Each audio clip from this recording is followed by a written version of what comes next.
Ya está. Dame 30 segundos. Hola, ¿qué tal? ¿Cómo estás? Qué bueno, bienvenido.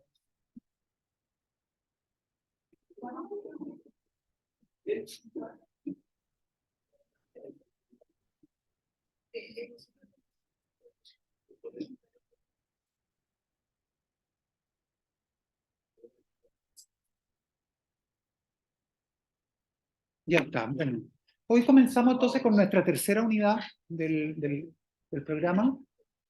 Vamos a ver entonces una posición todavía bien popular, pero este texto es muy interesante, tiene un montón de sutilezas conceptuales, filosóficas. Ese que es del año 1956, es como un texto fundacional. U.T. Place, un filósofo australiano, y su pregunta es si la conciencia es un proceso cerebral, ¿no? Y bueno, la respuesta es sí, perdón por el spoiler, pero en el fondo el paper es cortito, tiene 6 páginas, 7 páginas, y está diseñado para argumentar a favor de esa tesis. Para introducir la tesis, quizás es pertinente recordar lo último que leímos juntos la semana anterior, que tiene que ver con... aquí bien, claro. Ya, acá está. Esta tesis de Putnam, ¿se acuerdan? En su refutación del conductismo analítico, Putnam escribía: aunque el significado de la palabra dolor puede explicarse mediante la referencia a la conducta manifiesta, lo que nosotros queremos decir con dolor no es la presencia de un cúmulo de respuestas, sino la presencia de un evento o condición que normalmente causa esa respuesta. Concluíamos un poco en esa nota la sesión del miércoles pasado, con la idea de que una vez que colapsa el conductismo analítico, se rehabilita la búsqueda de la causa de la conducta, ¿no? Porque si la mente ya no consiste en la conducta, ¿qué tal, Eduardo? ¿Cómo estás? Bienvenido.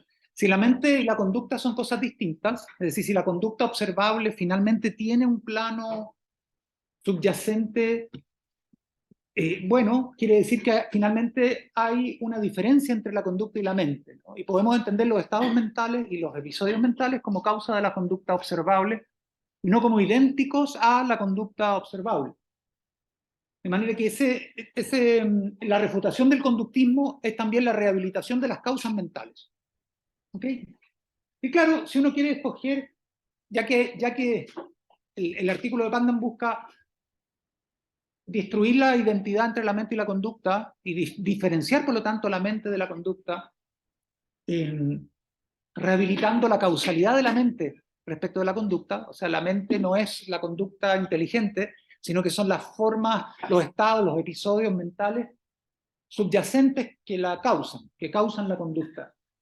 Bueno, entonces hay dos candidatos para el rol causal, ¿no es cierto? Uno es el viejo candidato cartesiano, que el evento o estado mental sea un estado consciente de la cosa pensante cartesiana, ¿no? Claro.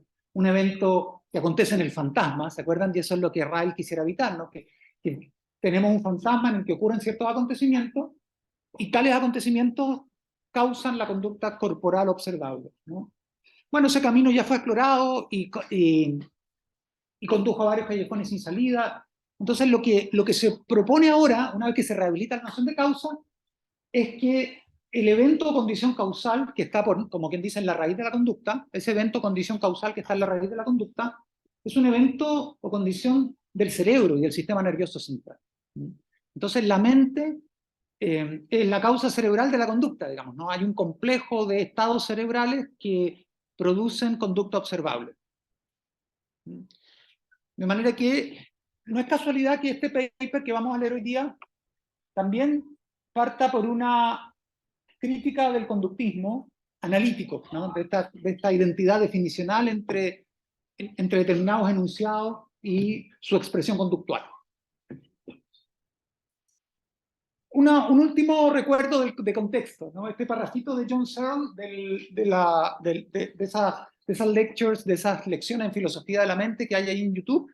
En la lección 3, ahí a la altura del minuto 20, se encuentra la siguiente frase que que da un poco la inspiración común al conductismo, por una parte, y también a la teoría que vamos a ver ahora, que es la teoría de identidad mente-cerebro. ¿Cuál es la idea? De alguna manera volver observables los fenómenos mentales, ¿no? No sé, te podría pedir, Gustavo, si pudieran leer ese párrafo de John Searle. Recordando la inspiración nacional, fenómenos mentales observables. Claro, ese es como el eslogan, ¿no? Fenómenos mentales observables. ¿Cómo hacer? Si queremos que la psicología sea una ciencia, debemos dotarla de un objeto observable, públicamente accesible, digamos, ¿no? Y rescatarla de la anarquía de la privacidad epistémica a la que lo conduce la visión cartesiana, entre comillas cartesiana, de la mente, ¿no? Lo que Israel llama la doctrina oficial. Entonces, discúlpame, Gustavo. Durante las primeras décadas del siglo XX hubo un esfuerzo por dotar a la disciplina llamada psicología de una sólida base científica, es decir, un esfuerzo por hacer de ella una ciencia nueva. Pero el mejor modo de hacer psicología científica fue ponerla a estudiar fenómenos observables. Los únicos fenómenos mentales observables son los que toman la forma de la conducta humana. De manera que si la psicología ha de transformarse en una disciplina científica, ella ha de consistir en la ciencia de la conducta humana. Esta visión es llamada conducta. Claro. Entonces, eso es lo que estuvimos leyendo hasta la clase pasada, vimos la refutación que hace Putnam del conductismo, ¿no? Pero lo que comparte la visión de la mente que vamos a empezar a estudiar hoy y el conductismo es el propósito de delimitar una base observacional de un campo de fenómenos mentales que pueda uno constatar objetivamente y acerca de los cuales hacer una ciencia empírica. Ojalá formular leyes del comportamiento, por ejemplo, ¿no? Una ciencia de la mente. Y la idea es que entonces tú puedes tener una ciencia de la mente sin convertir la mente en un objeto, digamos, ¿no? Sin convertir la mente en una cosa pensante cartesiana. ¿Ok? Ya, entonces una disciplina científica, fenómenos mentales observables. Ya, a tal punto espera así que la psicología gozaba de un nombre alternativo que era ciencias del comportamiento, behavioral science.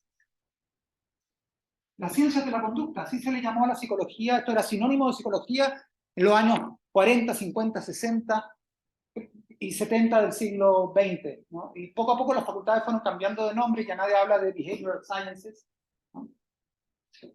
Bueno, y ahí está esta distinción entre conductismo metódico y conductismo analítico. No estaba más recordarle, el conductista metódico dice que lo único observable, lo único mental que es a la vez observable es el comportamiento, ¿no? Y la psicología, en cuanto científica, es una ciencia del comportamiento humano manifiesto, observable, públicamente accesible. Puede que haya fenómenos mentales privados cartesianos, opacos, de los que solo sabe quien los experimenta. Pero si esos fenómenos existen, no corresponde a la ciencia, quedan fuera del ámbito de la ciencia de la conducta. La psicología no estudia el adentro, sino el afuera, o lo que la mente tiene de afuera, no lo que la mente tenga de adentro.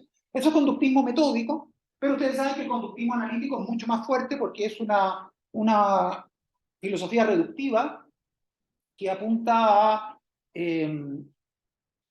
claro, que apunta a identificar los estados mentales con sus expresiones conductuales. Bien. Entonces aquí está el tema de la inspiración común, ¿no? Lo interesante para Ryle en el proyecto conductista era el carácter observable que la mente parecía adquirir. La cosa cartesiana, una vez que nos desembarazamos de la cosa pensante cartesiana, nos quedan un montón de objetos y fenómenos observables que constituirán el campo de la psicología, ¿no? Pero claro, como ustedes se dan cuenta, los estados y los eventos cerebrales son tan observables como la conducta, ¿no? Por eso ahí hay un ícono de un cerebro, y si ustedes ven también hay un globo ocular abierto, ¿no? Claro, porque el cerebro es observable. Puede que la mente no, pero el cerebro sí. Entonces, desde el punto de vista epistémico, hay coincidencias. Quizás es importante subrayar por ahora, inicialmente, las coincidencias entre el conductista y el teórico de identidad mente-cerebro. El teórico de identidad mente-cerebro deja atrás al conductista, lo sobrepasa, digamos, pero lo sobrepasa en el mismo eje. Y lo que comparten los dos es que los dos son externalistas, ¿no? Cada uno de ellos a su manera. Es decir, los dos rehuyen el adentro e investigan el afuera. Pero para el conductista el afuera es la conducta macroscópica del cuerpo humano, digamos, y para el teórico de identidad mente-cerebro, lo externo observable es lo que ocurre en la corteza cerebral y que puede ser investigado en términos de las nuevas tecnologías que permiten visualizar el interior del cuerpo. ¿Okay? Pero eso no es todo, por supuesto, sino que además hay una diferencia teórica importante entre el conductista y el teórico de identidad mente-cerebro, y es que el conductista, como ustedes saben, identifica la mente con la conducta observable, ¿no? Reír es conducta mental, deambular con un paraguas, como veíamos, ¿no? O sea, la creencia de que va a llover trata de reducirla a un repertorio de conducta, de manera que atribuir a otra persona esa creencia es atribuir un repertorio de conductas actuales o posibles en circunstancias contrafácticas, ¿se acuerdan?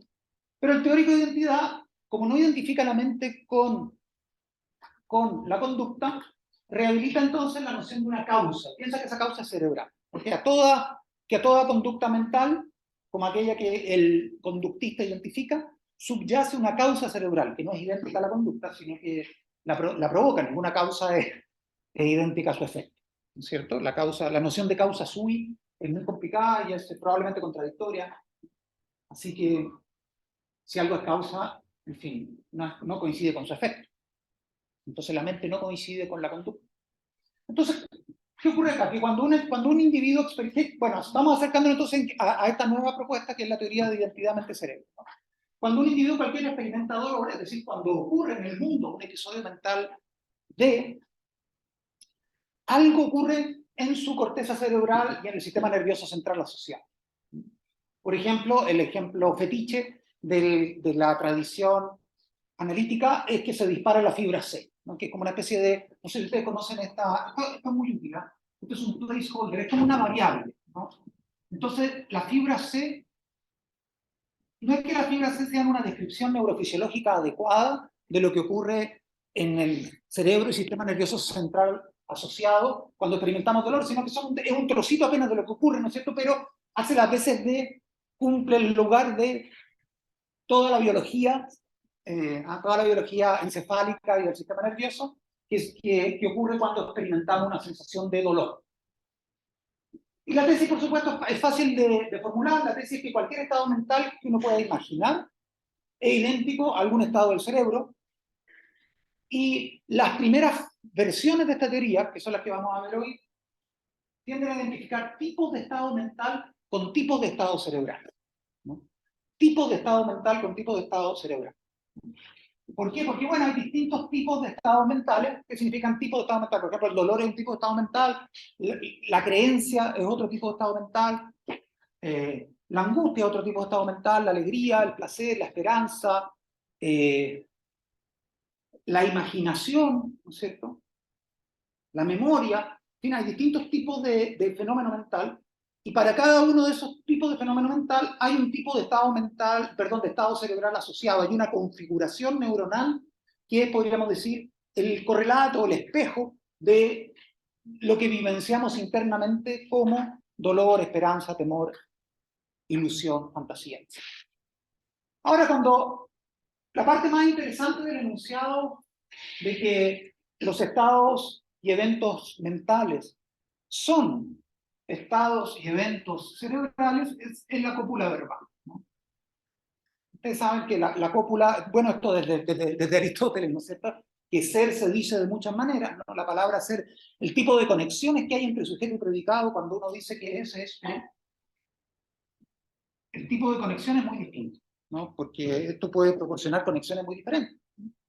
Cuando uno dice, por ejemplo, no sé, que el pizarrón es blanco, ¿no? Ese es el es de la predicación, digamos, o de la atribución. Está uno atribuyendo una cualidad a un objeto y no está diciendo que hay algún tipo de identidad entre los dos, sino que hay una cosa que pertenece a otra y uno la atribuye a la primera. Cuando uno dice, por ejemplo, como allí, ¿no es cierto?, que casado es lo mismo que cónyuge, ¿no? Bueno, ahí hay una identidad, y ahí no es que uno atribuye una cosa a otra, sino que el es significa identidad y no significa atribución en ese caso, ¿no? No predica una cosa de otra, sino que más bien identifica a una cosa, despliega lo que esa cosa ya contiene, etc., ¿no? Entonces, es bien importante preguntarse qué tipo de identidad tiene en mente el teórico de identidad mente-cerebro cuando afirma que los estados mentales son estados cerebrales, ¿no? ¿Qué valencia tiene la palabra son en ese enunciado que acabo de pronunciar? ¿Qué tipo de identidades hay? Porque en realidad, cuando uno dice que hay un enunciado de identidad, no ha dicho lo suficiente. Porque la verdad es que hay distintas formas de identidad. Y hay identidades que son analíticas y hay identidades que son sintéticas. Por ejemplo, de aquí hay un ejemplo respecto de cada una de ellas, ¿no? Hay dos ejemplos de una. En el caso de la identidad analítica, cuando uno dice que casado significa cónyuge, o que casado es lo mismo que cónyuge, ¿no? Allí hay una identidad, hay un signo de identidad entre esas dos expresiones, casado y cónyuge. Y la cópula allí significa que esos dos signos nombran el mismo significado, si ustedes quieren. Es bien interesante esto porque una manera gráfica de entender, por eso que hay una pequeña risa ahí, al lado del paréntesis cuadrado, ¿no es cierto? Casado igual a cónyuge. Una manera gráfica de entender esto es pensar cómo uno puede investigar que esto es así. Y uno podría pensar en un experimento estrafalario. Por ejemplo, que un cientista social liderara un equipo que administrara una encuesta, ¿no es cierto?, para descubrir si todas las personas cuyo estado civil es casado son también cónyuges. Y entonces podría establecer una correlación estadística y del 100%, es decir, que efectivamente hemos comprobado empíricamente que, que para esta población de individuos, no sé, pues de Chile, todas las personas que son casadas son también cónyuges, ¿no? Que hay como una correlación entre estos dos hechos. Coincide, digamos, ¿no? Que todas las personas que son casadas resulta que son también cónyuges. Por supuesto que esa sería una identidad empírica, pero sería un proyecto completamente superfluo, ¿no? O sea, para saber que toda persona casada es también un cónyuge, uno no necesita hacer un estudio de campo, levantar información acerca de las personas, generar, ¿no es cierto?, algún tipo de encuesta. No hay ningún instrumento empírico es necesario allí, porque para saber que toda persona casada es cónyuge, no hay que observar los hechos, sino que basta dirigirse al diccionario, ¿no es cierto?, porque cónyuge aparece allí definido como cualquier persona que está vinculada a otra a través del matrimonio legal. Entonces, para saber eso no necesitas mirar el mundo, tal como no necesitas mirar el mundo para saber que la proposición o bien llueve o bien no llueve es verdadera, ¿cierto? Bueno, opuesto a ese tipo de identidad que uno no necesita verificar experimentalmente, hay otras identidades que uno solo puede conocer después de la experiencia. Por ejemplo, ahí tengo dos casos, ¿no? Ese Hesperus y Phosphorus, ¿no? Bueno, lo que pasa es que esa es una manera abreviada bueno, son los nombres que tienen estas estrellas, ¿no? Hespero es el lucero. Ah, reflejo. Claro, exactamente. Hesperus es el lucero matutino, me parece, ¿no es cierto? Que esa estrella que despunta antes de que amanezca, antes de que salga el sol, si uno mira por la ventana, algunos de ustedes que, ¿no es cierto?, Klaus, por ejemplo, es un insomne confeso, ¿no? Entonces, él a veces está en condiciones de verificar la aparición de la estrella matutina antes de que el sol se muestre, ¿no? Se muestra esa estrellita que brilla. Bueno, y algo similar ocurre en la tarde, ¿no? Con fósforo. Y el lucero vespertino, este es el ejemplo de Gottlob Frege, ¿no?, más famoso. Frege en el paper Sentido y Referencia, 1881 puede ser, 1883. ¿Sí? Pero, ¿No es que? ¿Perdón? no, el planeta. El planeta Venus. Ah, perfecto, muchas gracias, tienes toda la razón. El planeta Venus, exacto. No sé por qué se le llamaba el lucero, qué barbaridad, claro. Es porque brilla, ya, porque luce, pero es un planeta. Sí, el planeta. Tienes toda la razón, sí, sí. Alguna vez lo supe, pero me olvidé. El planeta Venus que se muestra, por así decir, de distintas maneras. El primero que aparece en el horizonte y el primero que despunta al caer la tarde. ¿Okay? Ahora, para saber que estas dos cosas son idénticas, que se trata del mismo planeta, Venus, ¿no? Para eso no lo puedes saber a partir de las apariciones de este cuerpo celeste en el cielo a primera hora de la mañana y a primera hora de la noche. Eso solo se puede descubrir esa identidad observacionalmente, ¿no? Realizando experiencias astronómicas, dirigiendo el telescopio en ciertas direcciones, constatando que el mismo cuerpo celeste que denomino así durante la mañana es el que denomino de esta otra forma al caer la tarde, ¿no? Cuando se pone el sol. Entonces, es bien interesante eso porque ahí tenemos una identidad entre estas dos expresiones, designan el mismo objeto, pero es una identidad sintética, digamos. ¿Qué significa que sea sintética? Que examinando el concepto de lucero matutino, no hay nada en ese concepto que me informe acerca de su identidad con este cuerpo celeste que denomino el lucero vespertino. ¿Ok? O sea, examinando los conceptos de lucero matutino y lucero vespertino, no tengo manera de volverlo equivalente, entablar entre ellos una relación de identidad. Eso solo me lo puede dar la experiencia observacional, la constatación, en fin, astronómica. Lo mismo pasa con la identidad entre Superman y Clark Kent. ¿No es cierto? Entonces, bien interesante, de eso ya hemos hablado. Sí, perdón, Eduardo. No sé si me voy un poco. No, por favor. Es algo que siempre me ha confundido, porque para determinar la identidad estricta entre dos términos, es decir, que corresponden al mismo concepto, yo tengo que demostrar eso remitiendo a la semántica de los términos, o por ejemplo, basta demostrar que son coextensivos en todo mundo posible. Claro, obviamente que sean coextensivos en este mundo es irrelevante, pero bueno, estamos viendo, pero digamos que me parece que para establecer una identidad analítica no tiene que hacerlo como en base como semántica o conceptual, o verificando que esos dos conceptos o esos dos términos en cualquier mundo posible siempre serán coextensos. Parece que eso es idéntico, el hecho de ser coextenso en cualquier mundo posible parece ser idéntico a poseer el mismo contenido conceptual. Perfecto, perfecto. En ese sentido, un criterio extensional aplicable a todos los mundos posibles podría reemplazar un criterio semántico así de nada más que de significación del concepto, ¿no es cierto? Sí, sí, yo creo que sí, porque es probable que tenga razón, efectivamente. Cuando uno introduce la semántica de mundos posibles, las cosas se refinan un poquito. Hoy no estoy preparado, digamos, para que conversemos de eso, pero puedo estudiar el tema, un tema precioso, y volver sobre esto si te parece bien, pero por ahora necesitamos, basta que pensemos en Frege, por así decir, por ahora, pero sí, efectivamente, es posible que exista un enfoque extensional que vuelva, claro, que modal extensional, digamos, que te permita desembarazarte de la referencia a concepto, ¿no es cierto? Claro, claro. Sí. Eso va a ser caso más bien a las notas conceptuales. Eso para aquí se basa acá, en que la matemática, dado que es sintética en todo el mundo posible, analítica en todo el mundo posible, no puede ser concepto sintético analítico. Sintético a priori. Sintético a priori. Claro.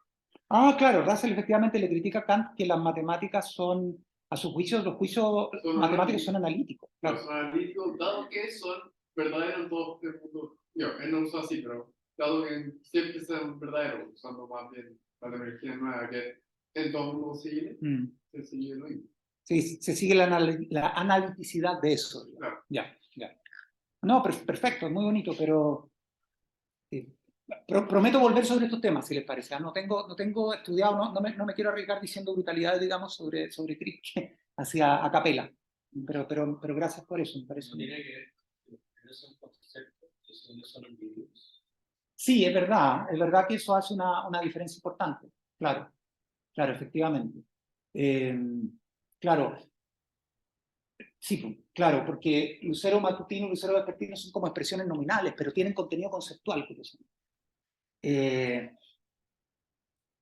Claro, Éspero y Fósforo es como Superman y Clark Kent, son nombres propios, digamos, que resultan designar al mismo individuo, pero lucero matutino y lucero vespertino cumplen un rol nominal, pero tienen un contenido conceptual también. Entonces uno puede entender lo que es un lucero matutino aunque esa expresión no tenga referencia.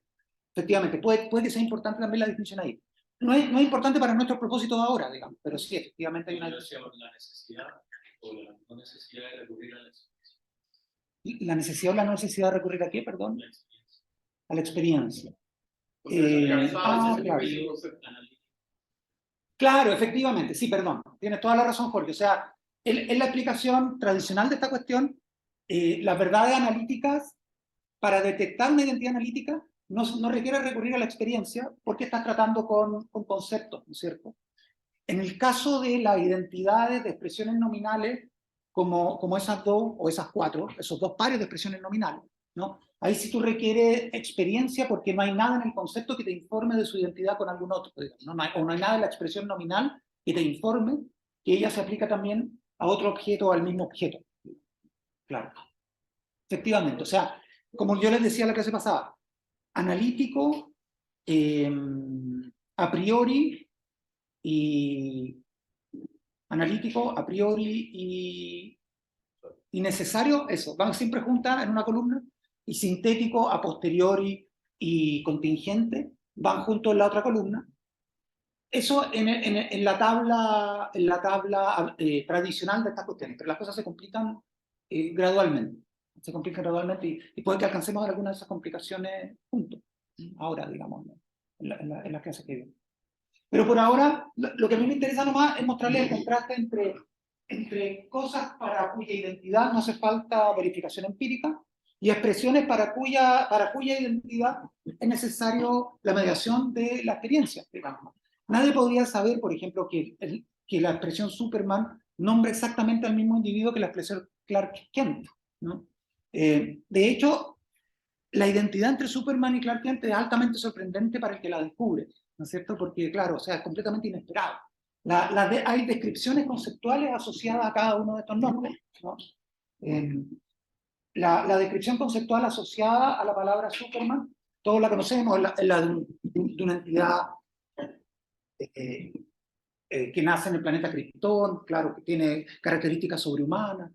Todos conocemos las capacidades, la descripción asociada a la palabra Superman, mientras que la descripción asociada a la palabra Clark Kent es completamente distinta. Habla de un periodista que usa anteojos, que tiene un carácter muy discreto, etc. Entonces, a nadie se le hubiera ocurrido identificar estas dos expresiones, que sin embargo terminan nombrando lo mismo. Entonces, básicamente hay una distinción acá que va a ser relevante para el problema de la identidad. Entonces, identidades informativas, como esta, ¿no es cierto? ASP, es decir, cuando hay una identidad informativa, cuando a cada lado del signo de identidad aparecen expresiones nominales distintas. Es muy obvio que A y B no nombran allí al mismo individuo, mientras que las tautologías son identidades que saltan a la vista, por así decirlo, ¿no? A cada lado del signo de identidad aparece la misma expresión nominal y no hay dónde perderse. Bueno, ahora, aquello sobre lo que insiste nuestro autor, ¿no? Place, es que la identidad entre determinado estado mental y determinado estado cerebral no es una identidad analítica o definicional, ¿cierto? Sino que es empírica y descubierta a posteriori. Es decir, no es que, por así decir, inspeccionando el concepto de dolor, yo pueda tener acceso a determinados acontecimientos neuronales o cerebrales, sino que en realidad, cuando examino la semántica de la palabra dolor, no aparece allí, no figura en la semántica de ese concepto ninguna referencia a un estado cerebral, algo que uno pueda descubrir en un escáner, ¿no es cierto? O sea, la identidad entre tal estado mental y tal estado cerebral no es analítica o definicional, sino empírica, y corresponde, digamos, a los neurofisiólogos determinar qué tipo de estado cerebral es idéntico a qué tipo de estado mental, ¿no? Bueno, y una de las motivaciones para esta identidad empírica, digamos, para esta voluntad de establecer una identidad empírica entre estados mentales y estados del cerebro, es la parsimonia ontológica, podríamos decir. No la parsimonia ontológica, porque en el fondo aquí está la idea de que el que cree que hay estados mentales al margen y por encima de los estados cerebrales que están correlacionados con los primeros, bueno, es una persona que cree en fantasmas, que es la palabra que usa Ray, ¿no es cierto?, que está siempre en el trasfondo de estas discusiones, ¿no? Creer en estados mentales es ser un dualista, creer en fantasmas, es creer que una vez que uno ha descubierto cuál es el estado cerebral, fuera necesario postular todavía algo diferente al margen y por encima de los procesos cerebrales, ¿no? Entonces está esa inspiración o ese deseo de tener una ontología compuesta por menos entidades, ¿no es cierto? Es decir, ¿se acuerdan de la pregunta de Juan con la que abrimos este seminario, ¿no? La pregunta es, qué es lo que hay, cuántas cosas y tipos de cosas pueblan el universo. Bueno, mientras menos, mejor, ¿no? Menos es más, como dicen los minimalistas, ¿no? Menos es más, cuanto menos, mejor. Y por ende, si podemos desembarazarnos de los estados mentales subjetivos, no neuronales, por así decir, bueno, tanto mejor. Pero igual tiene que establecer una relación causal, si no cae en eso de negación. O sea, si no establece una relación causal, no mental, no. Claro, pero ahí la idea interesante es que en el fondo tú puedes reducir los estados mentales a estados cerebrales y mostrar que los estados mentales / cerebrales, digamos, son causa de la conducta, ¿no? Claro, o sea, lo que uno podría decir de eso es que es lo que se refiere a estado mental al final, lo que uno expresa lingüísticamente del estado cerebral. Claro, efectivamente, en el lenguaje como de la psicología folk, ¿no es cierto? Claro, uno, por así decir, todos los conceptos mentales son maneras imprecisas de nombrar estados del cerebro. Claro. Entonces tú puedes, por así decir, conservar un ámbito en el cual hablar en primera persona, ¿no es cierto?, y usar lenguaje mentalista, conserva su significado, pero en definitiva la manera más precisa de hacer referencia a las mismas cosas que nombramos mediante ese lenguaje es usar un lenguaje neurofisiológico. Claro. Porque en realidad el lenguaje neurofisiológico y su doble mentalista tienen exactamente la misma referencia, digamos, nombran lo mismo, de distinta manera, pero no, nombran lo mismo de distinta manera. El que dice estoy triste está nombrando una configuración neuronal cerebral sin saberlo realmente, ¿no? Pero no es que por así decir esté nombrando otra cosa que ocurra en paralelo a su configuración neuronal, está nombrando lo mismo de otra manera. O sea, el nombre no está ánimo que, al igual que su se identifica con un estado mental. Claro, exactamente. Es como la relación que hay entre, por así decir, el ejemplo fetiche, ¿no es cierto? La descarga neuronal C y dolor, digamos, ¿no?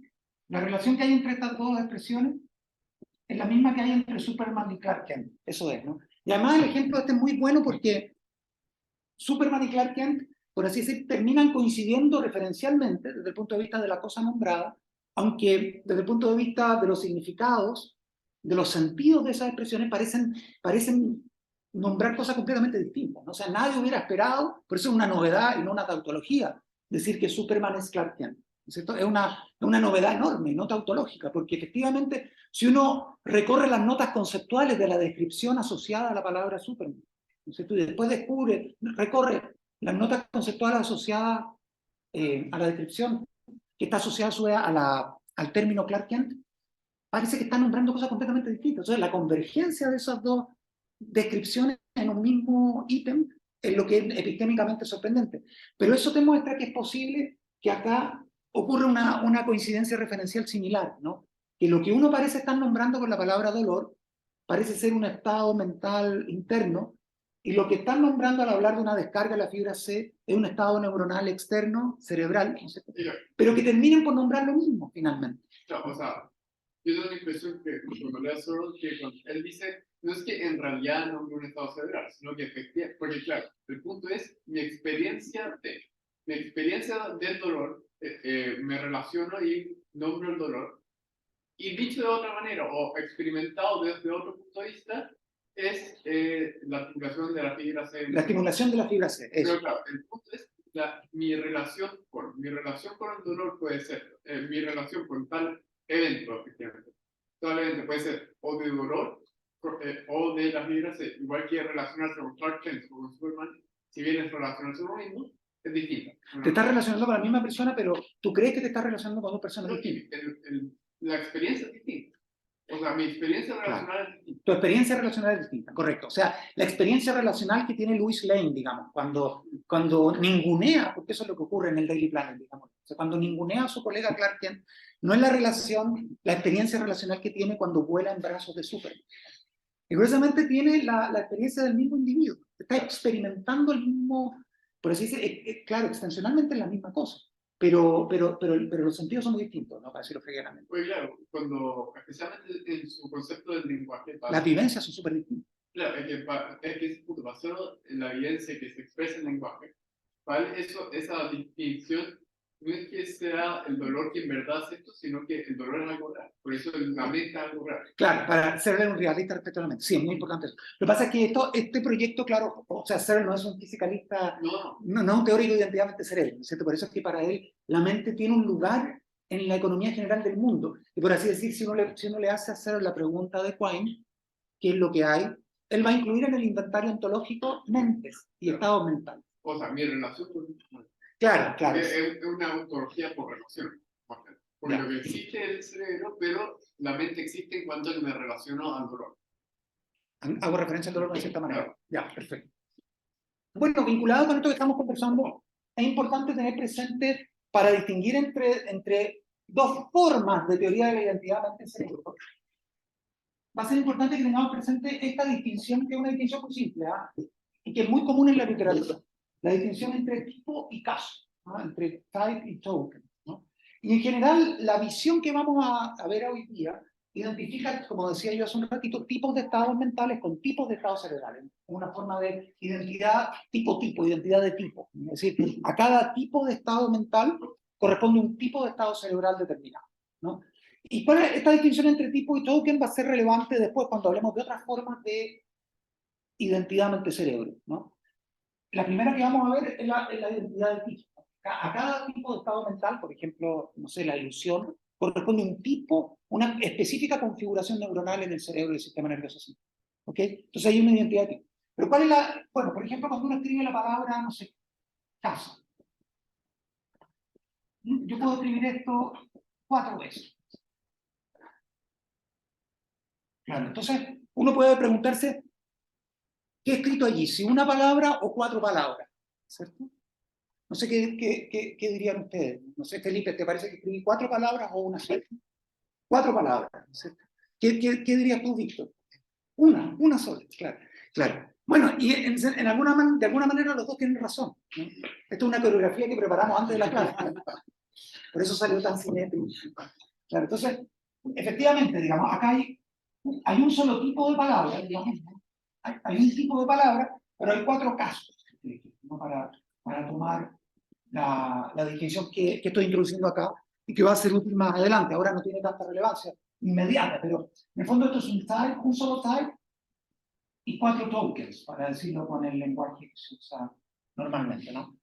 Es decir, yo puedo reiterar un mismo tipo de palabra cuantas veces quiera y cada una de esas reiteraciones es un caso o un token del mismo type. ¿Ok? Entonces, hecha esta distinción entre los types y los tokens, ¿no? Entre los, podríamos decir, las repeticiones y lo repetido, ¿no? Lo repetido es un tipo abstracto, es una entidad mental abstracta, una palabra, y las repeticiones son casos concretos, individuales, instanciaciones de esa palabra, de ese tipo. Bueno, la teoría de identidad que vamos a comenzar a estudiar hoy día afirma lo siguiente, no sé si te puedo molestar, Víctor, con eso, con esta definición. Para todo tipo de estado mental hay algún tipo de estado cerebral, tal que X es un caso de ese estado mental. Sí, solo sí, X es también un caso de estado cerebral. Claro. Esta es la forma de identidad, porque en el fondo lo que hay acá es que tenemos un solo evento, digamos, ¿no? Un evento X, que es, podríamos decir, instancia contemporáneamente 2 tipos distintos. Un tipo cerebral, por ejemplo, tal configuración, la configuración Z de tu sistema nervioso y corteza cerebral, e instancia un tipo de estado mental, por ejemplo, ilusión, esperanza, tristeza, por ejemplo, ¿no? Entonces, para cada tipo de estado mental hay una configuración cerebral determinada y a cada configuración cerebral corresponde uno y solo un tipo de estado mental. Esa es un poquito la apuesta teórica de este modelo. Por eso el sí y solo sí. El sí y solo sí significa que hay una relación bilateral, ¿no? O sea, si, por así decir, disculpa tu nombre, ¿sí? Si Josefina está triste, digamos, ¿no? Si Josefina está triste, su cerebro se encuentra en un cierto estado. Y cada vez que su cerebro se encuentra en ese estado, Josefina está triste. Hay una correlación bilateral. Hay un tipo de estado mental que está relacionado de esta manera con el estado cerebral de Josefina. ¿Cuál es esa relación? Bueno, cada vez que ella está en un estado mental, su cerebro se encuentra dispuesto de un cierto modo, y cada vez que por A, B o C motivo se despertó con el pie izquierdo, no sé, su cerebro está dispuesto de ese modo, hay un estado anímico correspondiente. Pero el punto es que, por así decir, acá nos están pasando 2 cosas. sino que en realidad está pasando una sola, descrita de dos maneras, un poco usando lo que conversamos con Klaus hace un rato, ¿no? Es decir, si hay un token, digamos, si hay un evento, si hay un acontecimiento de tristeza, ese acontecimiento es un acontecimiento cerebral, un determinado tipo de acontecimiento cerebral. Ejemplifica, digamos, si un acontecimiento ejemplifica un estado mental, ese acontecimiento ejemplifica también una cierta disposición o estado cerebral, ¿no? Y viceversa. ¿Okay? Es el tipo de identidad que quiere establecer acá nuestro autor y que quieren establecer en general los teóricos de la identidad mente-cerebro en los años 50 y 60. Entonces vamos a ver que hay otro tipo de identidad mente-cerebro que se va a llamar token identity, que relaja un poco las exigencias que acabo de mencionar. Relaja un poco esta definición. ¿Por qué? Porque en el fondo, ¿cuál es el problema con esta definición? ¿Y por qué va a haber otro tipo de materialismo duro, digamos? Porque en el fondo, este tipo de definición depende mucho, parece hacer depender los estados mentales de la posesión de un cerebro, básicamente, ¿no?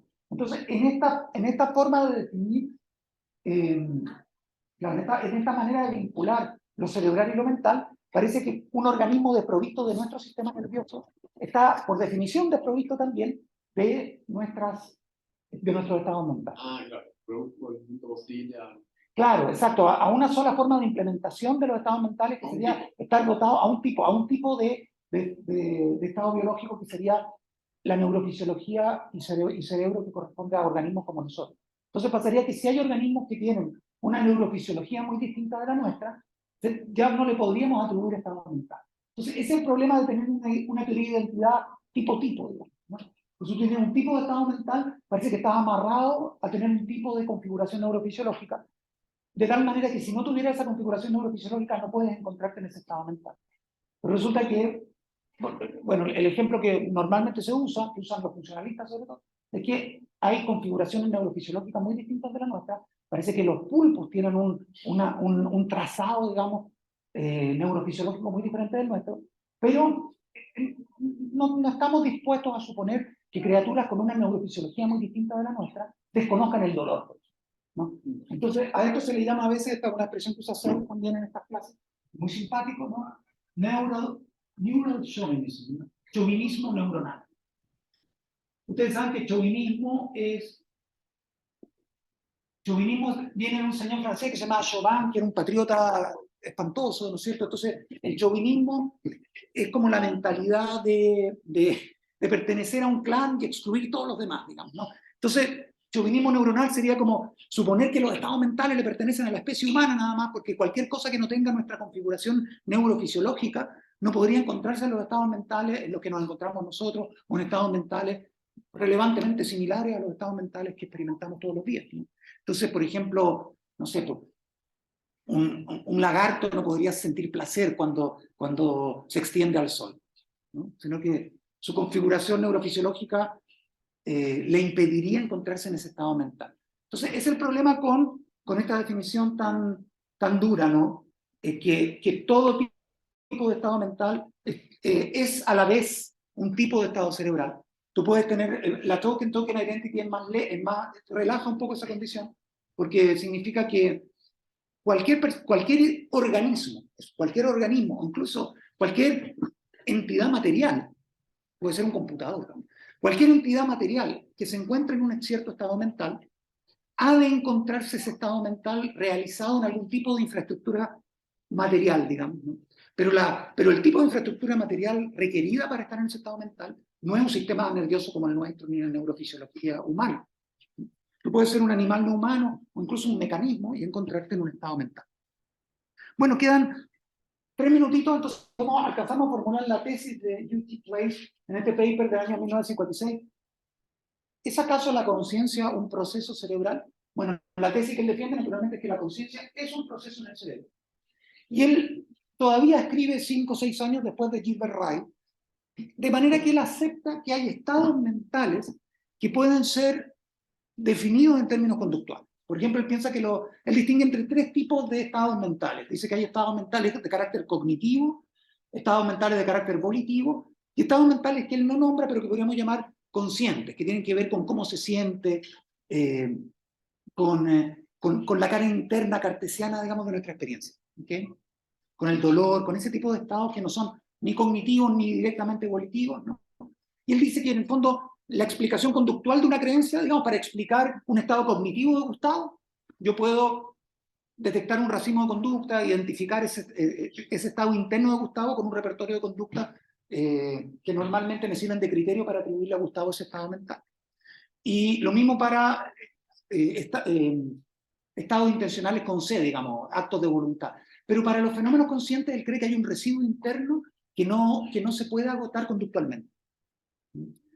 Entonces, Víctor, ¿te podría pedir que leamos un par de líneas en este minuto? Asumiré que las afirmaciones acerca de dolores y rechazos, acerca de cómo se ven, suenan, se sienten las cosas, acerca de cosas sonadas o que se pasan, son afirmaciones referidas a eventos y procesos, en algún sentido internos del individuo al cual se atribuye. Ya, o sea, realmente él cree que hay una cara cartesiana del dolor, que hay una cara interna, ¿no es cierto?, de nuestra experiencia, de cómo se ven las cosas, cómo se sienten, cómo aparecen, cómo suenan, ¿no es cierto? Los dolores, los pinchazos, hay una cara interna de todo eso que no es inmediatamente observable. Y el punto es que la pregunta que quisiera plantear es si eso te compromete con una postura dualista, ¿no? En la cual, por el mero hecho de reconocer que hay eventos mentales de este tipo, tú afirmas que esa distinción introduce una dualidad en las entidades a las que uno se refiere, digamos, ¿no? Es decir, cuando tú dices que, cuando, por así decir, la idea es la siguiente, que cuando tú dices que te duele la cabeza, ocurren dos cosas, digamos. Ocurre un proceso neuronal y ocurre un estado mental, introspectivamente detectable, y que tú formulas la proposición me duele la cabeza, ¿no? Entonces pareciera ser que cada vez que yo digo me duele algo, reconozco que hay dos cosas. Una a la que yo accedo introspectivamente y otra a la que accede, no sé, un médico haciéndome un escáner. Y que esos dos fenómenos están de alguna manera correlacionados. La apuesta de este autor es que aun cuando estas cosas no sean reducibles a conducta, afirmar que existen no te compromete con afirmar un sujeto cartesiano aparte y por encima de los procesos cerebrales. Sino que su apuesta va a ser que hablar de dolores o hablar de pinchazos, de aromas, de sonidos, digamos, ¿no? Son maneras subjetivas de hacer referencia al mismo acontecimiento que un médico describe en tercera persona, digamos, ¿no? Es como que lo mismo se designa de dos maneras. Es lo que le decía hace un ratito, ¿no? Que entre dolor y proceso neuronal Z hay la misma relación que entre Superman y Clark Kent. Las dos expresiones nombran lo mismo, una desde adentro y otra desde afuera. Entonces un poquito la... Bueno, pero hagamos nuestra pausa ahora, si les parece. ¿Sí? ¿Sí? Ah, perdón, pues pensé que tenía una observación. Ya. Esto sí es de Sorrow, ¿no? Esto... Es el paper de... No, este es el paper de Place, claro. Ah, de Price. De Place, claro, que se llama Is Consciousness a Brain Process? Claro. Este es ahora. Ah, gracias. Yo una pregunta. Sí, por favor, Gustavo. Cuando uno dice, por ejemplo, la identidad de se le estimula la fibra C y el dolor, esa identidad, o sea, dijimos que para acá es Sintética, exacto. no es que el dolor sea exactamente la imagen de ese estímulo, que no sé, pasa que uno podría decir quizá que el estímulo de la fibra C es cambiando al 4 y los otros 2 más 2. Ahí es lo mismo. Ah, ya, Pero perfecto. signo, Sí, está bueno eso, claro, porque en el fondo te puede decir que... pero ahí lo marca también. O sea, si C1 es el otro, entonces igual si 2 con 4 se que puede ser. Claro, es que es el punto, que cuando tiene identidades sintéticas, digamos, son identidades que se lo descubren empíricamente y que no te constan examinando los términos de la proposición de identidad, porque una proposición de identidad identifica dos términos, ¿no? Y que pueden ser nombres o que pueden ser conceptos, y cuando son nombres tienen algún tipo de descripción conceptual asociada, como Superman y Clark. Pero claro, y pero uno tiene que distinguir entre dos tipos de identidades, digamos, ¿no? Una identidades como S es igual a S, que son identidades no informativas, digamos, donde uno necesita verificarlas, y la única verificación consiste en examinar la proposición, y esa proposición necesariamente es verdadera, ¿cierto? Ahora, cuando tiene una proposición de tipo con dos términos distintos, uno a cada lado de la identidad, la única manera de verificar esa identidad, porque es sumamente informativa y sorprendente y no se deduce de conocer los nombres, es verificando si efectivamente la cosa designada por S y la cosa designada por P resultan ser idénticas en el mundo. Entonces, claro, la identidad entre dolor y descarga, alguien usó una palabra muy buena que se llama, la identidad entre dolor y descarga las fibras neuronales C, si existe, es una identidad que no es como la identidad entre dolor y dolor, ¿no? O sea, un dolor de cabeza es un dolor de cabeza, es una identidad súper poco informativa. Pero un dolor de cabeza es un acontecimiento cerebral, esa identidad es una identidad informativa, pero que solo se puede descubrir empíricamente. O sea, la neurofisiología es la que te informa que tu dolor de cabeza consiste en cierto acontecimiento cerebral, digamos, ¿no? Entonces, esa identidad descubierta biológicamente y a posteriori entre un evento de dolor y un acontecimiento cerebral, eso es una identidad sintética, ¿no es cierto? Entonces, no, examinando el dolor nunca vas a encontrar un estado cerebral, y examinando la noción de un estado cerebral nunca va a aparecer la noción de dolor. O sea, en realidad las dos se conectan mediante una experiencia, ¿no? Claro. Entonces, y el otro caso, en cambio, la identidad analítica, se inspeccionan o se constatan por la mera comprensión de los términos que figuran a cada lado del signo de identidad, ¿no? Entonces, Gustavo es Gustavo, es trivial, digamos, ¿no? Es verdadero, no requiero hacer ninguna investigación para saberlo. Todo cónyuge es casado también es trivial, digamos, porque basta saber lo que significa cada uno de esos conceptos. Pero, por ejemplo, decir Gustavo es un instrumentista, digamos, ¿no? Es una faceta de Gustavo que no todos conocen, ¿no? Entonces, esa identidad, ¿no? Gustavo es este instrumentista, esa identidad, entre esos dos términos, bueno, es una identidad empírica, digamos, que se establece a posteriori, y no es analítica, no depende ni del concepto de Gustavo ni del concepto de instrumentista. ¿Se entiende más o menos por Sí. dónde voy en la dirección de tu pregunta? ¿O? Sí, y cuando habla de identidad no habla de causalidad, que yo puedo ver solo imágenes de ¿cómo se llama? Resonancia, o sea, aquí en el Resonancia cerebro, magnética, exacto. y yo puedo tratar directamente de saber qué le pasa al paciente. O sea, la gente ve una radiografía y no, a veces no debe ni examinar, o sea, ve la imagen, trata la imagen y se resuelve el dolor.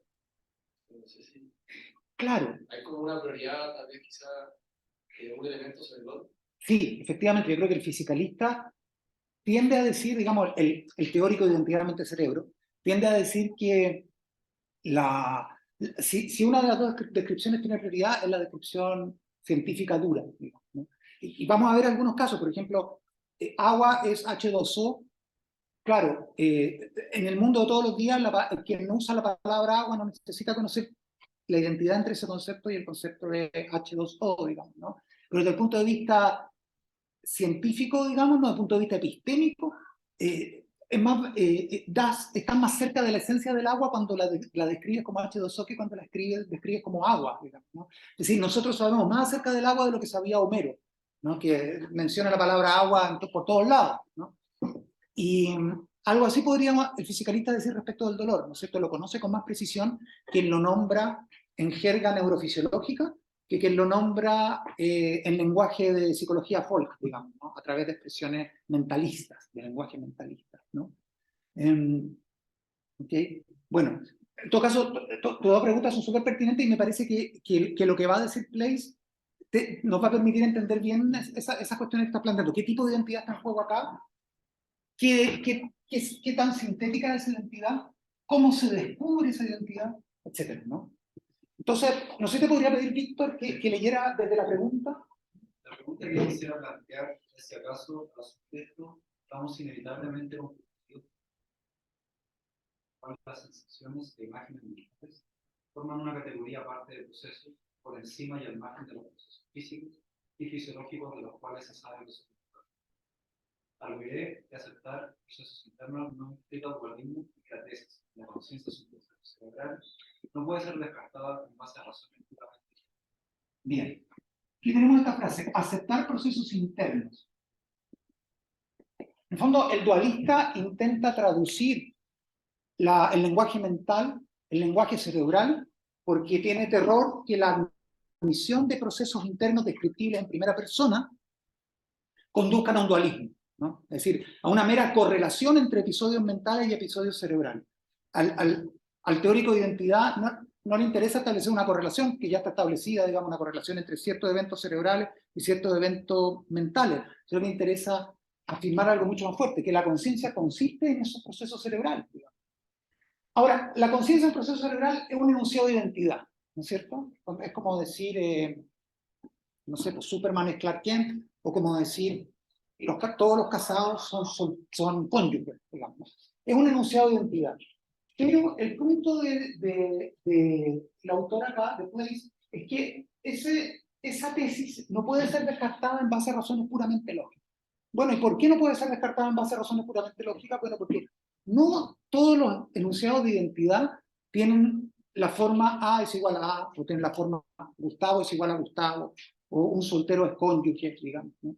O sea, hay enunciados de identidad que son informativos, es decir, que son sintéticos a posteriori, digamos, ¿no? O sea, la identidad entre ese líquido cotidiano que llamamos agua y el compuesto químico H2O es una identidad que no viene dada por la definición del concepto agua, ¿no? Por mucho que inspeccionemos las notas conceptuales del concepto agua, su identidad con el compuesto químico H2O solo podía ser descubierta de manera empírica. De manera que, por así decir, aquí no basta proporcionar argumentos abstractos de carácter lógico como los que proporcionaba, por ejemplo, Descartes. Descartes decía, bueno, la verdad es que cuando examino el concepto de dolor, ¿no?, y examino el concepto de un estado cerebral, veo que son nociones tan completamente distintas que las puedo concebir separadamente, por lo tanto existen por separado. Hay ciertos modos, cuando uno identifica esas dos cosas tan distintas, cuando uno identifica un estado de conciencia con un proceso cerebral, esa identidad no se destruye por el mero hecho de que parecen nombrar cosas muy distintas. Porque muchas veces tenemos la impresión psicológica de que hay dos expresiones que nombran individuos distintos cuando en realidad convergen y terminan nombrando al mismo individuo, como ocurría con Clark Kent y Superman. Entonces la esperanza del fisicalista es que ocurra acá, como en el caso de Clark Kent y Superman, ¿no? Y esas identidades sintéticas no son... no se pueden descartar en base a argumentos lógicos a priori, examinando las nociones que intervienen en un enunciado de identidad.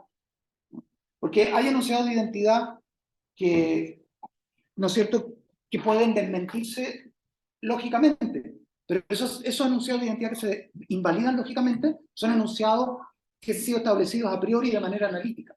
Pero hay formas de identidad que son empíricas y que no pueden refutarse de ese modo, ¿no? Entonces, aquí esta clasificación es muy clara y muy bonita, porque en esta el autor delimita qué es lo que quiere decir precisamente con esta tesis tan fuerte, ¿no?, de que la conciencia es un proceso cerebral. No quiere decir algo que Descartes estaría de acuerdo en sostener, que la conciencia está acompañada por un proceso cerebral, ¿no?, o que cada evento mental tiene un correlato cerebral. Es algo mucho más fuerte lo que quiere decir. No sé si te podría pedir, Eduardo, que leyera este párrafo. Quiero subrayar de entrada que cuando defiendo la tesis, la conciencia es un proceso cerebral, no pretendo argumentar que al describir nuestros sueños, imágenes y sensaciones, estemos haciendo referencia a un proceso que ocurre en nuestro cerebro. No intento afirmar que los enunciados acerca de sensaciones e imágenes mentales se reducen a, se analizan en términos de enunciados acerca de procesos cerebrales, a la manera en que los enunciados cognitivos son analizables, traducibles en enunciados sobre la conducta. Ya, estas líneas van contra el conductismo, ¿no? Y él aquí está perfilando su tesis de identidad mente-cerebro por oposición al tipo de identidad que el conductista analítico dice que hay entre la conducta y los estados mentales. Recuerden que el conductista analítico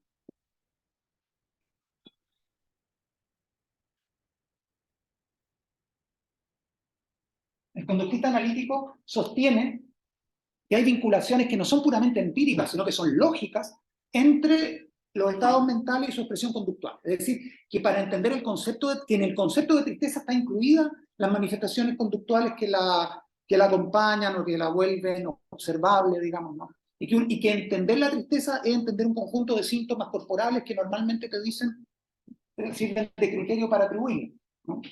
Entonces, esa podría ser una manera de entender, una manera equivocada de entender un enunciado de identidad, ¿no? Decir, por ejemplo, que la tristeza es igual a un determinado estado cerebral, digamos al estado cerebral D. Este es un enunciado de identidad, pero no es un enunciado de identidad analítico, ¿no? Es decir, cuando yo digo, comenta el autor, que al describir nuestros sueños, imágenes y sensaciones, ¿no es cierto?, el lenguaje mentalista, no es que, por así decir, estemos haciendo referencia directa a un proceso que ocurre en nuestros cerebros. Es decir, no intento afirmar que los enunciados acerca de sensaciones e imágenes se analizan en términos de enunciados acerca de procesos cerebrales, a la manera en que el conductista Ryle reducía los enunciados cognitivos a enunciados conductuales, enunciados sobre la conducta. Entonces, es bien interesante eso, porque aquí hay un tipo de identidad, el tipo de identidad que va a defender nuestro autor es una identidad sintética entre estos dos conceptos. Es decir, si yo examino por separado la noción de la tristeza y examino por separado un escáner cerebral de una persona triste, digamos, no hay manera de vincular esas dos cosas por sinonimia, digamos, ¿no? Como si quisieran decir lo mismo, como si en el contenido de las palabras uno pudiera examinar si esas cosas se identifican o difieren. El significado de las palabras no es relevante para saber acá si esos estados se identifican o difieren. ¿Ok? El conductista sí pensaba que no hay nada en un estado conductual, no hay nada en un estado mental que sea distinto de cierto repertorio de conductas actuales posibles que uno puede atribuirle a una persona bajo ciertas circunstancias contrafácticas, ¿no? Entonces, los enunciados cognitivos son analíticamente idénticos a enunciados conductuales, mientras que los enunciados acerca de la tristeza son sintéticamente iguales, digamos, a enunciados sobre el estado cerebral. Entonces, afirmar esta tesis de la identidad analítica entre enunciados cerebrales y enunciados mentales, está diciendo, yo no hago con el cerebro lo que el conductista hace con el comportamiento.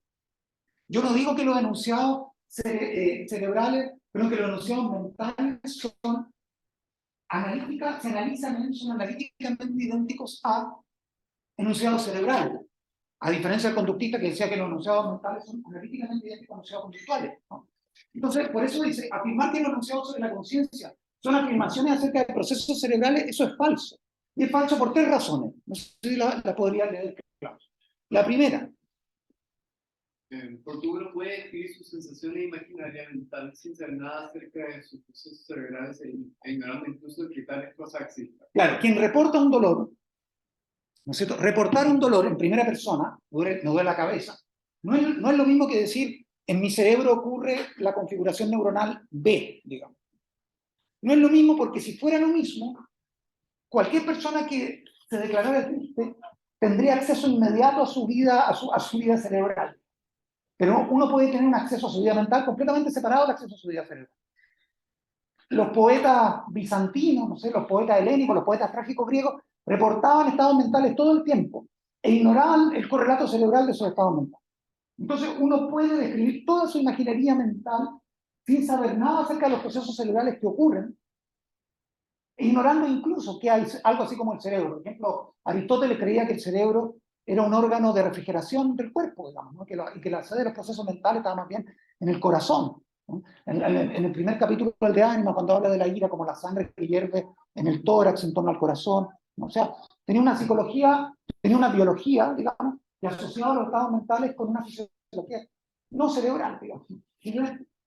Suponer que hubiera una conexión semántica analítica entre la tristeza y los enunciados cerebrales correlativos, digamos, sería suponer que quien tiene acceso a la tristeza tiene inmediatamente acceso al estado cerebral correspondiente, por el mero hecho de decir estoy triste. Bueno, eso no ocurre naturalmente, y eso es lo que distingue la identidad sintética entre enunciados mentales y enunciados cerebrales de la identidad analítica que establecía el conductista entre afirmaciones mentalistas y afirmaciones conductuales, ¿no? Recuerden que ya desde Wittgenstein entender lo que significa la tristeza es inseparable de ciertas manifestaciones faciales y conductuales, que están como incluidas en la palabra triste. Entonces la palabra triste no nombra un estado mental accesible introspectivamente, sino que criterios conductuales que forman parte de lo que quiero indicar cuando menciono ese estado, esa palabra. Ve entonces, Klaus. Los enunciados acerca de la pseudociencia y los enunciados acerca del propio cerebro se verifican mediante procedimientos completamente diferentes. Claro, él admite esto que parece casi una admisión dualista.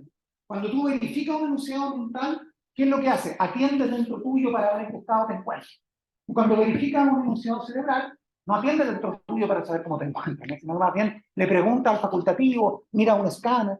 Son procedimientos de verificación súper distintos. O sea, el enunciado estoy triste y el enunciado me encuentro en el estado cerebral Z se verifican por caminos completamente distintos, ¿no? Los procedimientos de verificación de esos enunciados son diferentes. Y C, Klaus.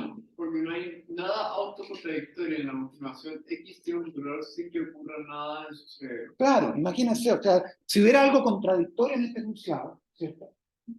Si decir, me duele algo sin que ocurra nada en mi cerebro, o sea, esa es una expresión, Descartes no habría escrito las meditaciones, o sea, porque Descartes considera que efectivamente uno puede pensar en el dolor sin pensar simultáneamente en un estado orgánico, ¿no? Y entonces esa concebibilidad separada del dolor es uno de los índices que nos muestran que es posible, que hay mundos posibles en los cuales, digamos, yo estoy triste sin que ocurra nada en mi cerebro, ¿no? Entonces, no parece nada contra, digamos, esta frase, X tiene un dolor sin que ocurra nada en su cerebro, no es como la frase, hay un polígono trilateral que sin embargo no es un triángulo.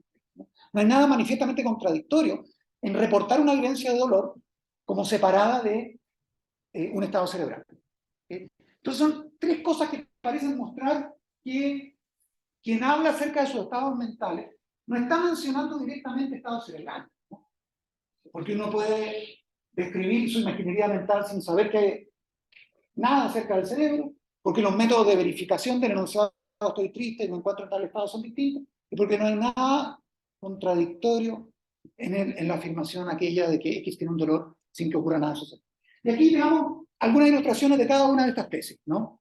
La primera, esto de que uno puede describir sus sensaciones sin saber nada acerca del cerebro. Bueno, aquí está lo que yo les decía en la primera obra, ¿no? La palabra hidor en Homero, ¿no? De la que viene sudor, ¿no? Se lo puedo transliterar acá.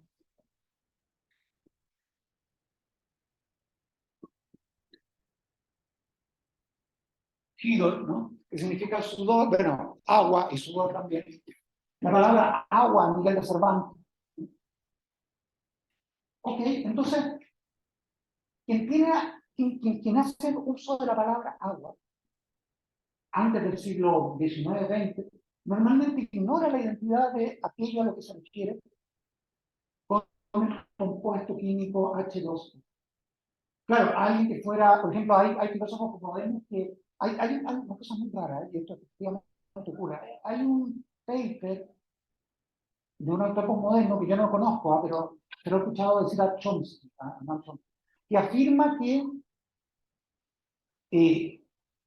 nadie murió de tuberculosis durante el siglo XVIII porque la enfermedad aún no había sido descubierta. Entonces, lo que nosotros llamamos tuberculosis, ¿no es cierto? Aunque nos parezca retrospectivamente que es la dolencia que mató a tanta gente antes de, en realidad no se puede decir. Pero eso es como afirmar, ¿no es cierto?, que Homero y Cervantes están nombrando otra cosa que nosotros cuando dicen agua. Pero todos sabemos en el fondo que agua es lo mismo que H2O, y el hecho de que Homero ignore la identidad de Hidor con ese compuesto químico no hace menos idéntico ese compuesto químico con aquello designado por la palabra griega Hidor. Entonces, por así decir, La traducción es imposible. sería imposible, claro. O la palabra agua en Cervantes, ¿cierto? Cervantes no tenía química suficiente como para conocer la identidad entre ese fluido y el compuesto químico H2O, Pero todos sabemos que no es que Cervantes estuviera nombrando otra cosa por desconocer esa identidad. Lo que pasa es que esa identidad es sintética. Y cuando una identidad es sintética, puede pasar que uno nombre el agua o nombre el agua sin saber que es idéntica al H2O, o que uno nombre el dolor sin saber que es idéntico a un cierto estado cerebral. Porque esas identidades sintéticas no se verifican examinando los conceptos que se encuentran inscritos a cada uno de los dos lados del signo de identidad, sino que en realidad son identidades que se descubren. ¿Okay? Después está el tema de principio de verificabilidad, ¿no es cierto?, que es bien interesante ahí, que tiene que ver con los procedimientos de verificación respectivos de los enunciados, estoy triste y me encuentro en el estado cerebral.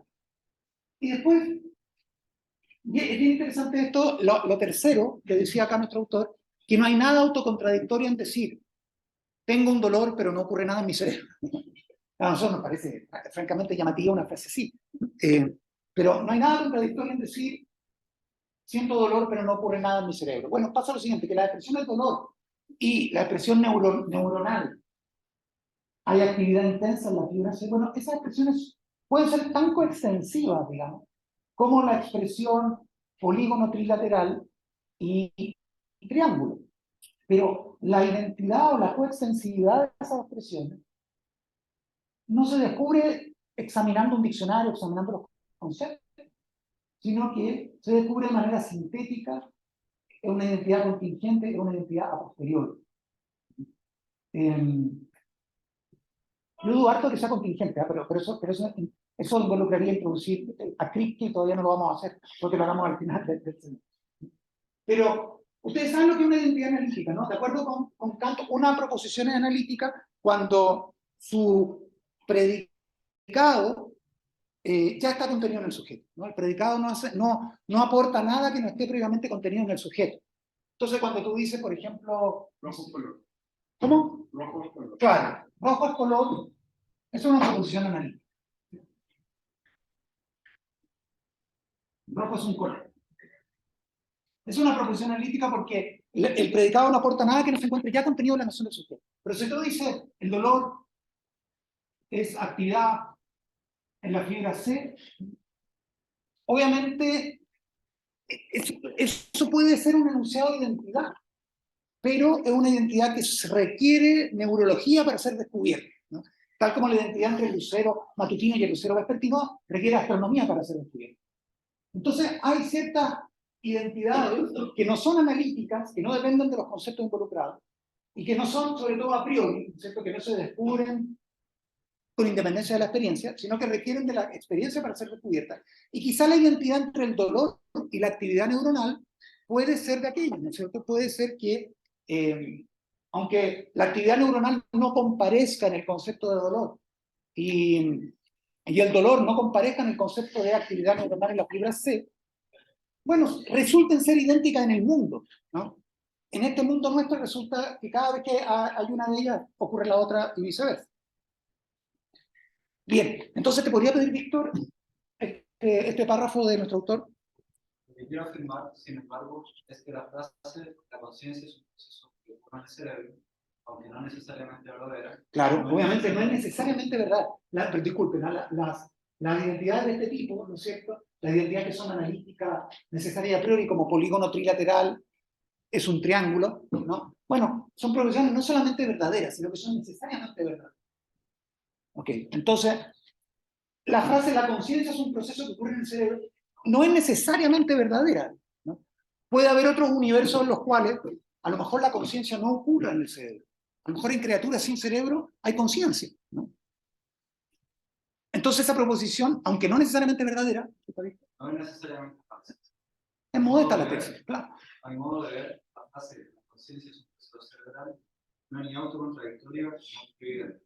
Es una hipótesis científica razonable, al modo en que la afirmación del relámpago es un movimiento de cargas eléctricas es una hipótesis científica razonable.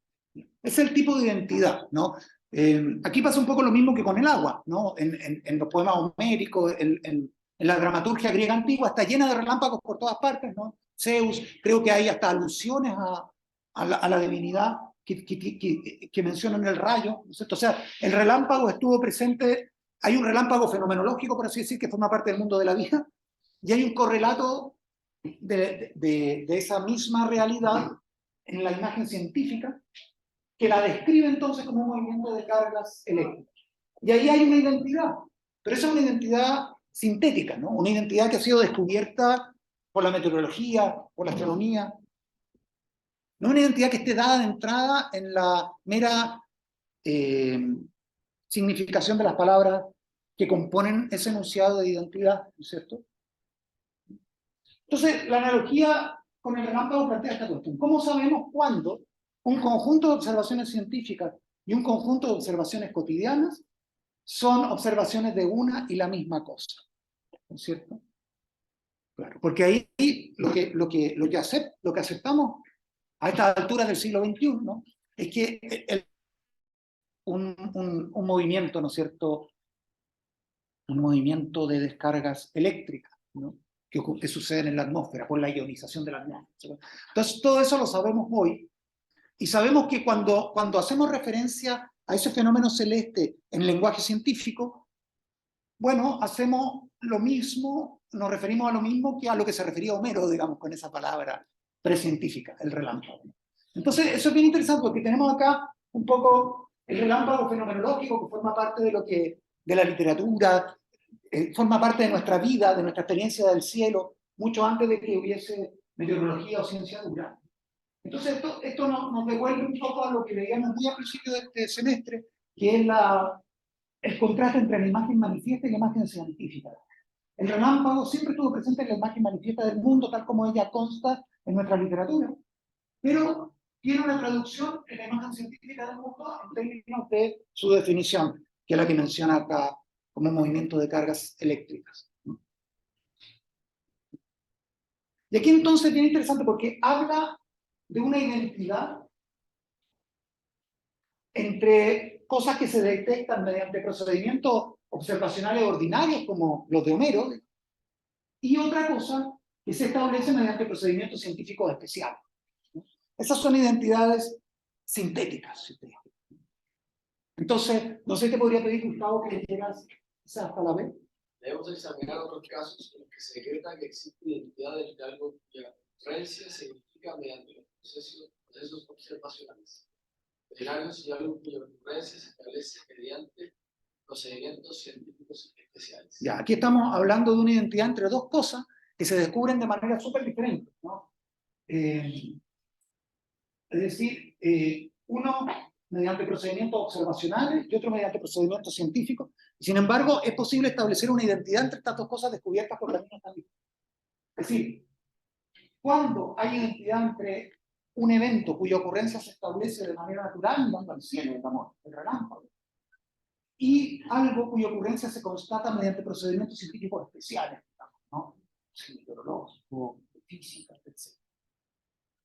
Con este propósito, entonces. Con este propósito, he escogido el caso en que decimos que el relámpago es un desplazamiento de cargas eléctricas. Tal como ocurre en el caso de la conciencia, no importa cuán detenidamente examinemos el relámpago, nunca seremos capaces de observar las cargas eléctricas. Ok, ahí lo que nos está diciendo es que la identidad entre el relámpago y las cargas eléctricas no es analítica, ¿cierto? Porque por mucho que examinemos uno de los términos de la identidad, no seremos capaces de avistar el otro término de la identidad, ¿cierto? De divisar el otro término.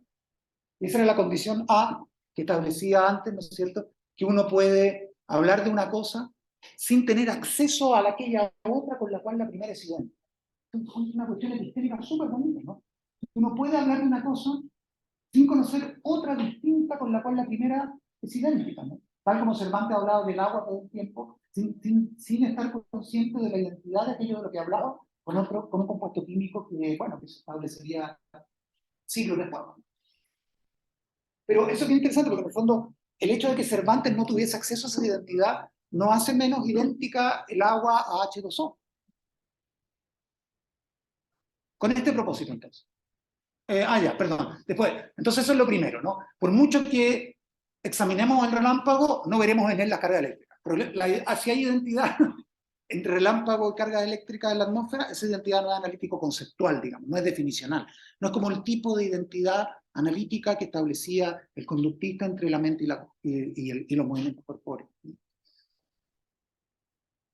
Tal como las operaciones con las que determinamos la naturaleza, en el estado consciente son radicalmente distintas de las operaciones involucradas y determinar la naturaleza de los procesos cerebrales, así también las operaciones que ejecutamos para determinar la ocurrencia de un trastorno son radicalmente distintas de aquellas involucradas en determinar la ocurrencia de un desplazamiento de cargas eléctricas en la luz. ¿Qué es, pues, lo que nos lleva a decir que dos conjuntos de observaciones son observaciones del mismo evento? Entonces, esa es la apuesta de él. Yo creo que él va a haber mostrado bastante ya con decir que por lo menos existe la posibilidad de que la actividad cerebral y la actividad mental sean idénticas, ¿no? Y que no por el hecho de que no sean analíticamente idénticas se excluye que la experiencia las conecte de una manera significativa. Entonces, claro, este punto, aunque está formulado con mucha precisión lingüística y filosófica, ¿no?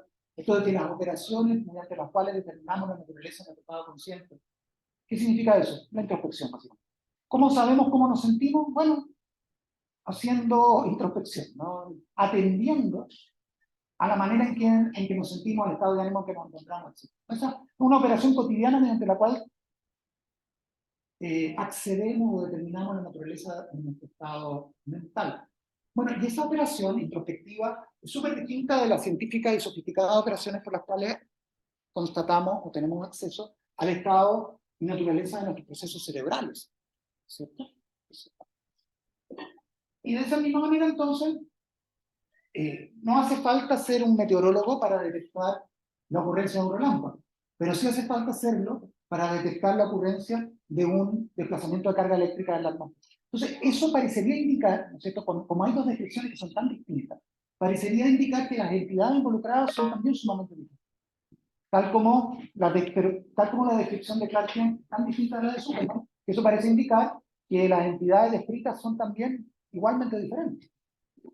Pero existen afortunadamente para el profesor Claeys las identidades sintéticas, ¿no es cierto? Y entonces existe la posibilidad de que Homero y el meteorólogo estén hablando de lo mismo. Por ejemplo, Homero no sabía que las nubes eran masas de partículas de agua en suspensión, ¿cierto? Y a lo mejor pensaba que las nubes estaban hechas de otra cosa. Y siempre, digamos, las nubes que vemos en el cielo han sido idénticas a partículas de vapor en suspensión, ¿no? Pero tú puedes no tener acceso a una de las cosas sin tener acceso a la otra, ¿no? Pero hay una identidad sintética. Para eso es necesario enviar globos sonda a la atmósfera y constatar de qué están hechas las nubes. Pero no hace falta, ¿no es cierto? No hace falta conocer una de las cosas para conocer la otra. La nube de Homero no te muestra la nube meteorológica ni viceversa. Pero entonces, ¿qué es lo que nos lleva a decir que dos observaciones diferentes pueden ser lo del mismo evento, ¿no? Bueno, me acaba de escribir José Antonio Castro, me dice, este domingo el voto es obligatorio. Ah, mira, es como un mensaje cívico, ¿no? Ni siquiera que vote por su candidato. En fin. Ya, uno podría decir entonces ok, lo que le interesa a nuestro autor es que la palabra dolor y la expresión activación neuronal, digamos, una activación de la fibra C, nombren lo mismo, tal como, digamos, o a la manera en que Homero, cuando ocupaba la palabra griega hidor, nombraba el compuesto químico H2O sin saberlo, ¿no? O Louis Lane, digamos, nombraba a Superman cada vez que decía Clark Kent, aunque no lo supiera. ¿Okay?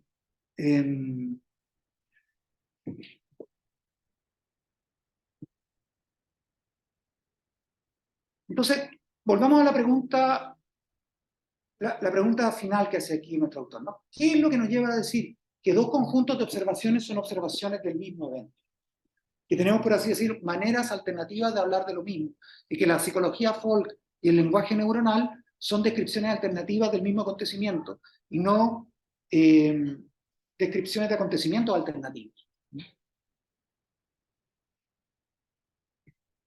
El dualista piensa en el fondo que las categorías mentales que ocupa el cartesiano y las categorías cerebrales que ocupa el neurofisiólogo describen acontecimientos paralelos y diferentes, ¿no es cierto? Mientras que a Place le interesa mostrar que las etiquetas mentales, las etiquetas cerebrales, se relacionan entre sí más bien como supermanipulativos, ¿cierto? O sea, son maneras alternativas de nombrar el mismo evento y no son maneras de nombrar eventos alternativos. Bueno, el criterio que adopta Place parece ser entonces el poder explicativo. O sea, él dice cuando las observaciones científicas, digamos, de un fenómeno nos ayudan a entender mejor las observaciones cotidianas, digamos, a ojo desnudo, cabe concluir que lo que observamos es lo mismo, ¿no? Entonces ahí hay un ojo desnudo y un telescopio, ¿no? Y la apuesta allí es que el meteorólogo explica, digamos, ve lo mismo de otra manera, digamos, y no ve algo diferente, que por así decir, entre el compuesto químico H2O y el líquido que Homero designaba con la palabra griega hydor, digamos, ¿no? Hay una diferencia, por así decir, entre el modo en que la misma cosa se aparece, pero lo que se aparece es la misma cosa.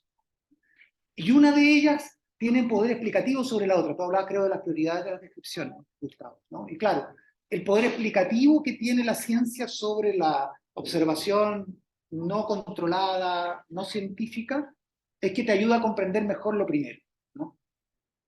Entonces podríamos leer esa moraleja y con eso cerrar, ¿no? Claro. Claro. Ya, entonces, ¿podría leer este textito breve? Esto parece ser que los dos conjuntos de observaciones o observaciones del mismo evento, en aquellos casos En los que las observaciones científicas de carácter técnico, insertas en el contexto del cuerpo de teoría científica aplicada, proporcionan una explicación inmediata por las observaciones realizadas por el hombre de la Tierra.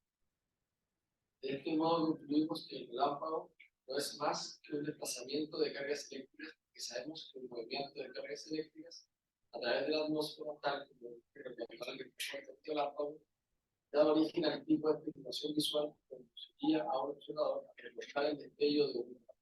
O sea, aquí la apuesta es que, tal como el meteorólogo y Homero,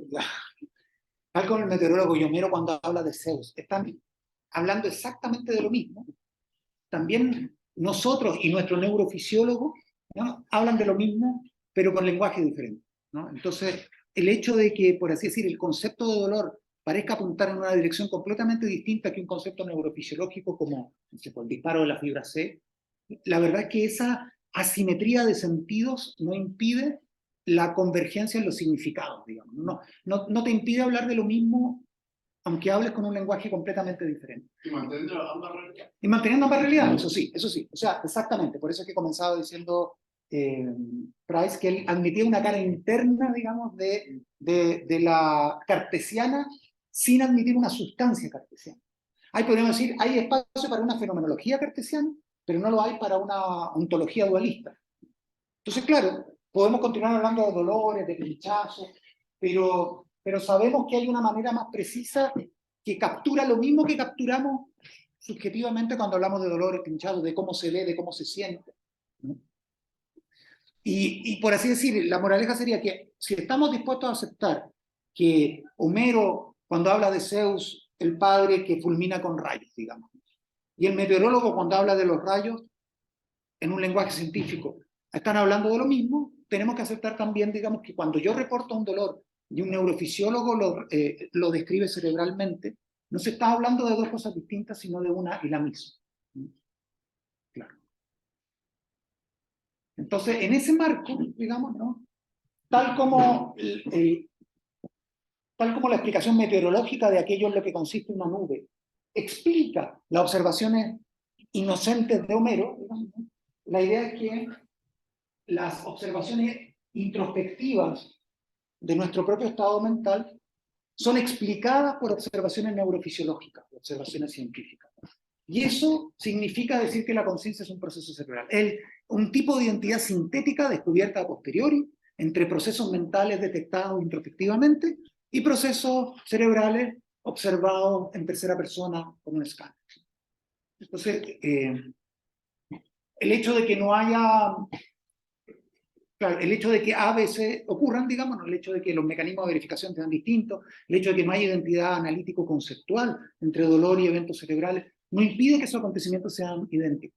Porque el mismo tipo de diferencia se obtiene en casos como el de Superman y Clark Kent, el de la nube de Homero y la nube meteorológica, el relámpago científico y el relámpago del mundo de la imagen manifiesta.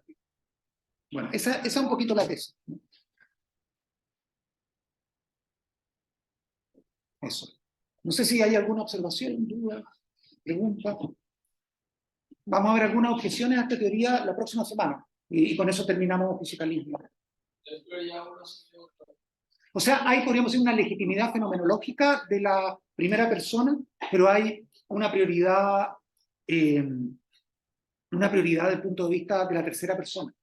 Claro, claro, o sea, de todas maneras, porque uno de ellos explica al otro. Digamos. No es que, por así decir, Homero te dé un mejor acceso al relámpago que el meteorólogo, sino que al revés. El meteorólogo le revela a Homero qué es aquello de lo que Homero estaba hablando sin saberlo.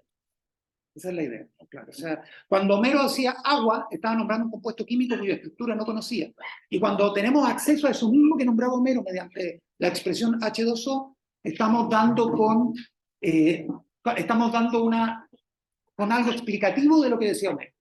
El concepto dice que cuando se activa la fibra C hay dolor, es que hay una causalidad, algo que no sea de causalidad. No, Cada porque, vez que se activa, sí hay dolor, entonces eso primero que eso es. no, porque lo que le interesa establecer no es que, por así decir, claro, eso lo vamos a ver la próxima semana, no es que, por así decir, el dolor sea la causa de la fibra C, o la fibra C sea la causa del dolor, sino que en realidad fibra C y dolor se relacionan entre sí como HIDOR y H2O. Y lo que nombran es un evento mental que causa conducta corporal, cuando la relación causal existe entre lo que pasa en tu cerebro y tu movimiento físico. Lo que pasa es que aquello que ocurre en tu cerebro puede ser designado con un lenguaje folclórico, homérico, o con un lenguaje riguroso neurofisiológico y científico. Pero claro, la relación causal ocurre entre el disparo de la fibra C, que es idéntico al dolor, que se puede evidenciar subjetivamente, digamos, o que se puede examinar con un escáner, y la conducta. Eso está en la penúltima lámina del PowerPoint que voy a subir a Canvas. Ya bueno, muchas gracias por la paciencia. Bueno, ustedes también.